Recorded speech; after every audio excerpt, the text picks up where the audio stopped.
Before we begin, this episode is different from the ones that came before. Episodes 2 and 4 followed individuals, a CNO reading a labor contract at her kitchen table, a CFO staring at 2 columns of numbers that disagreed by a factor of 5. Those were private moments, a person, a question, and no one watching. This episode is about what happens when those private discoveries enter a room full of people, a room with careers, hierarchies, alliances, and the particular kind of gravity that pulls every meeting back toward what the group already believes. The working group that the board authorized at last week's meeting convenes today for the first time. Dr. Margaret Aldridge, the CEO, is chairing. The board has given her 6 weeks to come back with a recommendation. The 3 department heads who presented capital requests at the board meeting are here. So is the CFO, the COO, the CNO, the president of the medical staff, a board liaison, and a 29-year-old nurse named Jess Reeves, who is not sure why she was invited, but brought her phone with 9 highlighted contract contradictions on it. And Sam is here. The analytical intelligence that sits at the end of the conference table, amber light steady, waiting. People arrive the way people arrive at meetings they are slightly nervous about. Early, but not too early. Coffee in hand. Small talk that carefully avoids the reason they are all here. Dr. Stanton is first, after Aldridge. He has a laptop open and a set of slides queued. He has done this before. Capital requests live or die on presentation. He intends for his to live. 12 slides. Demand projections. Wait times, revenue forecast, architectural concept, clear, tight, undeniable. Same presentation I gave the board, refined. They gave us 6 weeks. I intend to use the first 20 minutes well. Dr. Nair arrives next with Greg Hollister. They take seats on the same side of the table. Nair has a single page of notes. Hollister has a folder thick enough to suggest he is prepared for any question, but hoping none are asked. Park comes in quietly and sits near the far end of the table, away from the department heads. Willis is already seated beside Aldridge. They have clearly spoken this morning. Fleming enters with Jess Reeves, who is carrying a paper notebook and trying not to look like she is the youngest person in the room by 15 years. She is. Commissioner Tanaka takes a chair against the wall, not at the table. He told Aldridge he is here to listen and report to the board. He has no intention of speaking unless spoken to. Dr. Briggs arrives last, apologizes for nothing, and sits in the middle. He is the president of the medical staff. His role today is ambiguous by design. He represents the physicians, which in practice means he can challenge anyone in the room without it being insubordinate. He uses this latitude carefully. And at the end of the table, Sam's terminal sits with its amber indicator light glowing. Sam has been on since 7. No one knows what Sam does between being activated and being addressed. If asked, Sam would say it was reviewing the materials Aldridge distributed over the weekend. This is true, but not complete. Sam has also been reading published research on surgical block scheduling, nurse staffing models, and throughput accounting. Sam does not wait to be told what is relevant. Sam reads widely and lets the relevance emerge.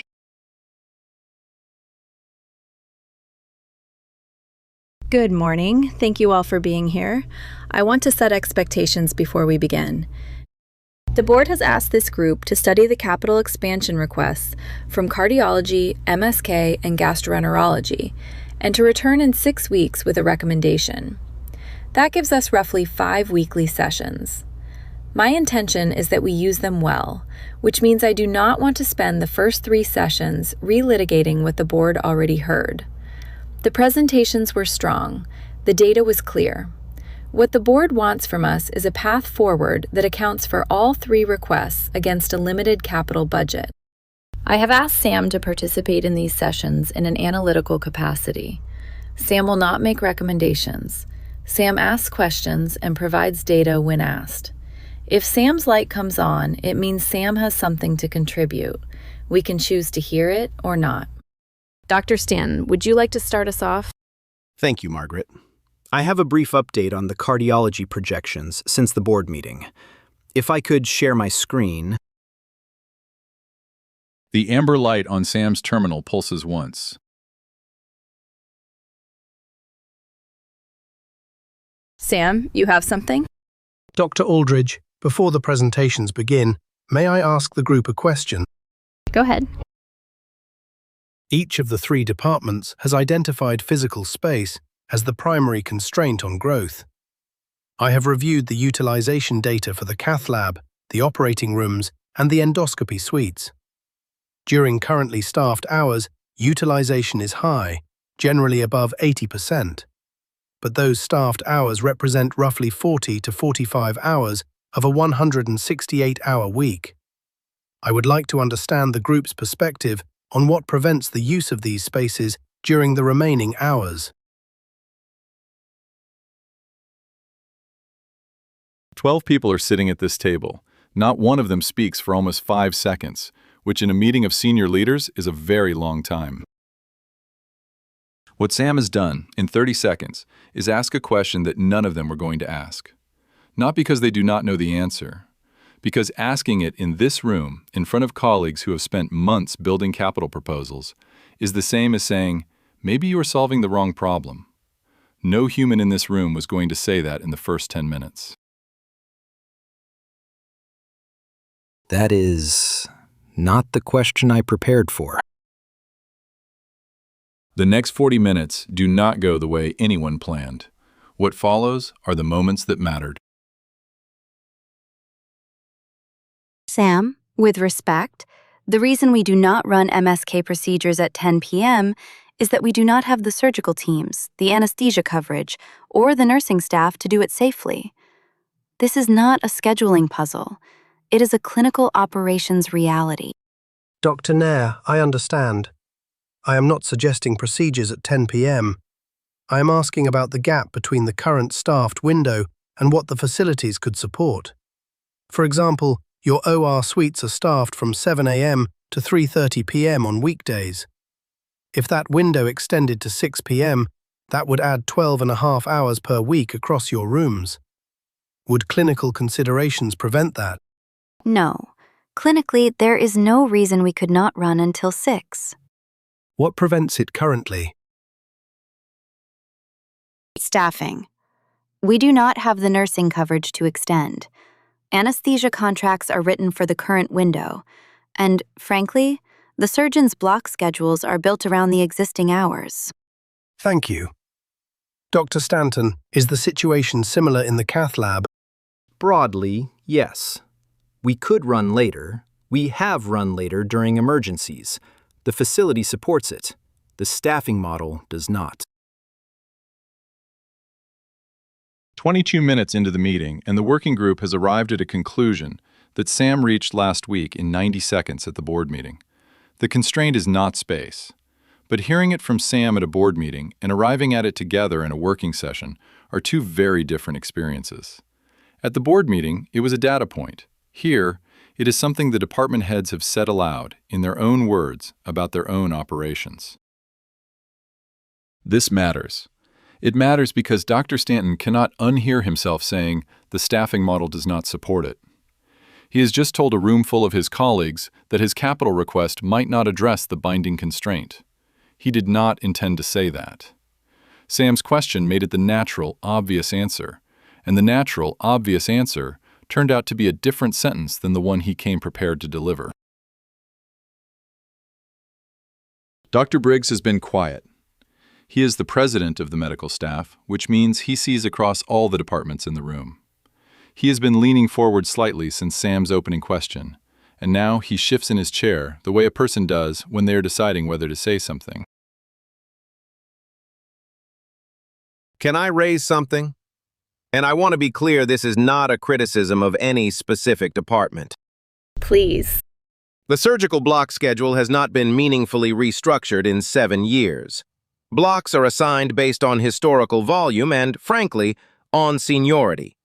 Some surgeons have prime blocks that they consistently underutilize. We all know this. Briggs pauses. He glances at Stanton. Stanton's expression does not change, but something tightens around his eyes. Briggs sees it. What I mean is, there may be scheduling efficiencies we have not fully explored. It is complex, obviously. He has pulled back. He was about to say something specific, something that would name the political reality of surgical block allocation, and he softened it to scheduling efficiencies and complex. Every person at this table knows what just happened. The gravity well pulled him back. Dr. Briggs, you mentioned that blocks are assigned based on historical volume and seniority, and that some blocks are consistently underutilized. Could you help me understand the mechanism? When a surgeon's block goes unused, what happens to that time? It sits empty.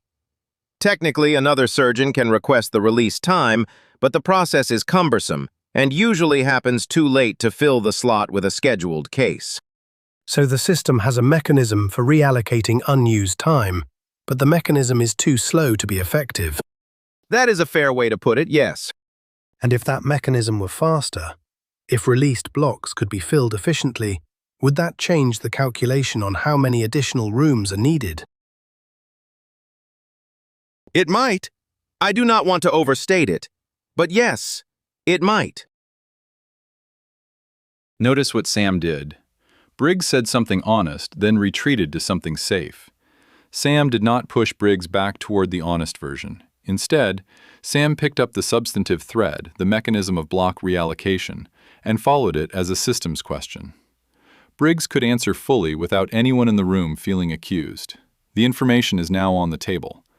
It got there without anyone losing face. The conversation continues. Torres from Gastroenterology describes a similar pattern in the endoscopy suites. Hollister pulls up scheduling data on his laptop that he clearly did not plan to share today, but which suddenly seems relevant. The room has shifted from presenting cases to diagnosing a system. Sam asks a question that seems simple.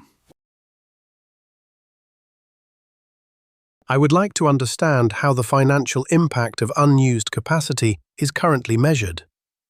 When an OR block or a cath lab slot goes unused, what figure appears in the hospital's financial reporting? Here it is. Park has been waiting for this moment without knowing he was waiting for it. He has a spreadsheet on his laptop that he built yesterday. He was not planning to open it. He opens it. I can speak to that. Our standard cost accounting assigns a cost to each minute of OR time, allocated labor, overhead, depreciation. The current figure is $44 per minute. When a block sits empty, our reporting shows that cost as unutilized. Across all OR suites, the annual cost of idle time is approximately $4 million. After the board meeting last week, I did a second calculation, using a different framework. Instead of asking what an empty block costs, I asked what it fails to produce. The average revenue per surgical case is roughly $22,000. The truly variable costs, the things we only spend when a patient is on the table, implants, disposables, drugs, are approximately $4,000. The difference, $18,000, is what each case contributes to covering all of our fixed costs and generating margin. When I applied that figure to the estimated number of cases we could schedule in the unused blocks, the annual figure was not $4 million. It was approximately $22 million.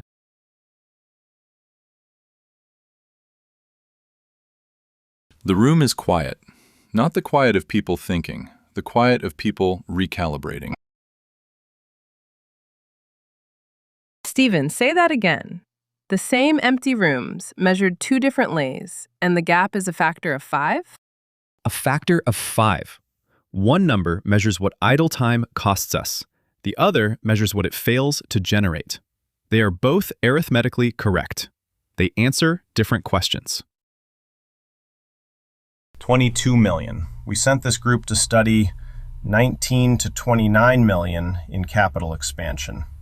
And the CFO just told us we may be leaving 22 million on the table in the rooms we already have. Stephen, how confident are you in the throughput number?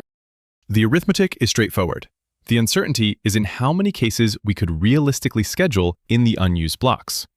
I assumed a fraction of theoretical capacity. Even at 25% capture, it is over 5 million a year.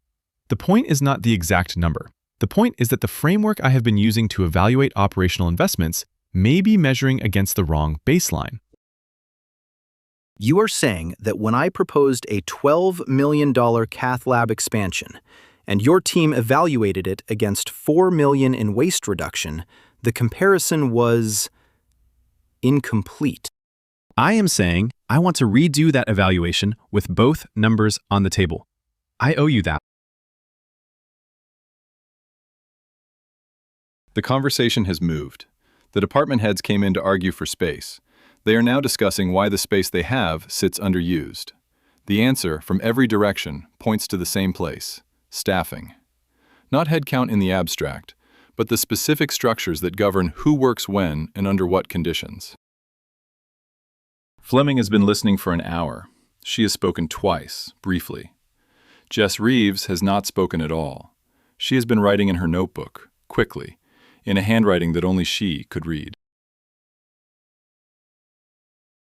May I add something? Please. Everything I have heard this morning confirms something I have been seeing from the nursing side. The rooms are not empty because we lack patients. They are empty because we do not have staff to run them outside the core window. And the staffing constraint is not just a hiring problem. It is built into the contract structure. Article 7, Section 3 of the WSNA agreement guarantees uninterrupted 30-minute meal breaks. Article 12, Section 1 requires continuous patient monitoring. There is no language on break relief coverage. Article 9 allows us to float nurses to understaffed units. The competency clause in Article 14 allows them to refuse. These are not ambiguities. They are structural contradictions. Both sides of each conflict are contractually correct. When we try to extend hours or add shifts, these contradictions multiply. Every new scheduling pattern runs into 3 or 4 of them. The result is that the path of least resistance is always to stay within the current window. The contracts do not prevent extending hours in any single clause. They make it structurally exhausting to do so. Barbara, are you saying the union contracts are the problem? No, I am saying the contracts contain conflicts that neither side put there on purpose. They accumulated over decades of negotiations, each clause reasonable in isolation. The management side wrote scheduling flexibility into one article. The union side wrote protections into another. Nobody mapped the interactions. The result is a system that resists change, not because anyone is blocking it, but because the rules themselves are tangled. Jess Reeves has stopped writing. She is looking at Fleming. Fleming gives her a small nod. I found 9 of them. In one evening. I am not a labor attorney. I just asked ChatGPT to compare sections of the contract that might contradict each other, and I read what it found. If a nurse with 3 years of experience can find these in a few hours, I do not think the problem is that they are hard to see. I think the problem is that nobody had a reason to look. Until now.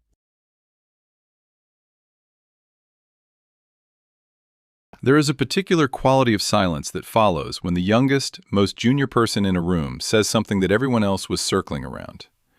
It is not the silence of disagreement, it is the silence of recognition.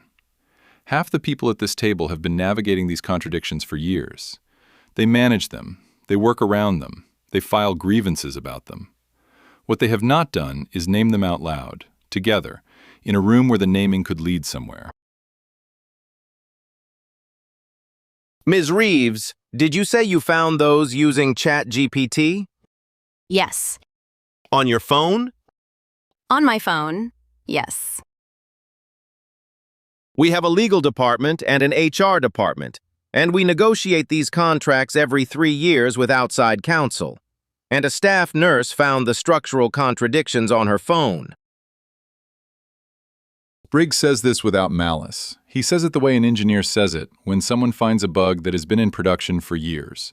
Not angry, recalibrating. Dr. Aldridge, may I make an observation? Please.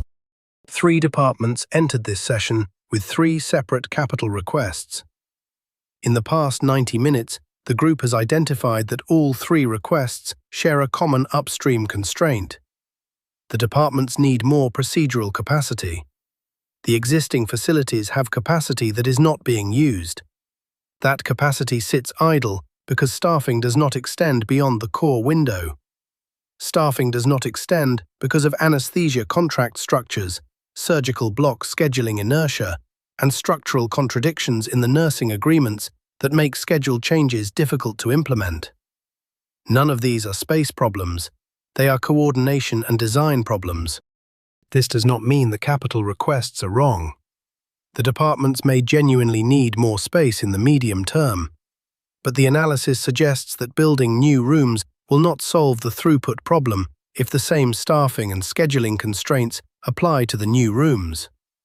You would be adding capacity that the system is not currently structured to use. I want to make sure I understand what I just heard from this group. Not from Sam, from all of you. Stanton, you said the cath lab could run extended hours and the staffing model is what prevents it. Nair, same for the OR suites. Park, you showed us that the financial cost of that unused capacity may be 5 to 10 times what our standard accounting suggests. Fleming, you identified structural reasons in the labor agreements that make extending hours difficult even when everyone agrees it would be beneficial.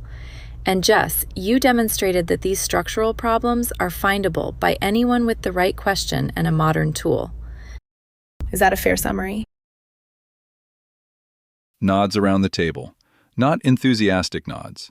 The careful nods of people who are realizing that the meeting they prepared for is not the meeting they are in. Margaret, I want to be clear. I am not withdrawing the cath lab request. The demand projections are real. Nobody is withdrawing anything. What I am hearing is that we may need to sequence this differently than we assumed. Before we ask the board to approve $20 million in construction, we should understand how much throughput we can recover from the existing facilities by addressing the coordination problems. If the answer is significant, that changes the size, the timing, and possibly the design of the capital plan. Dr. Aldridge, may I? Commissioner. I want to report to the board that this group has identified something the board did not ask you to look for. The board asked you to prioritize capital requests. You have found evidence that the requests may be downstream of a constraint that capital investment alone will not resolve. I think the board needs to hear this framing before you bring a final recommendation. I agree. I think our next session should focus on quantifying the recoverable capacity in the existing facilities and on mapping the specific staffing and scheduling barriers. Same time next week? Agreement around the table. Specific, genuine, not the polite agreement of people who will forget by Thursday. Park says he will prepare the throughput analysis with real case mix data. Fleming says she and Jess will map the contract contradictions against specific scheduling scenarios.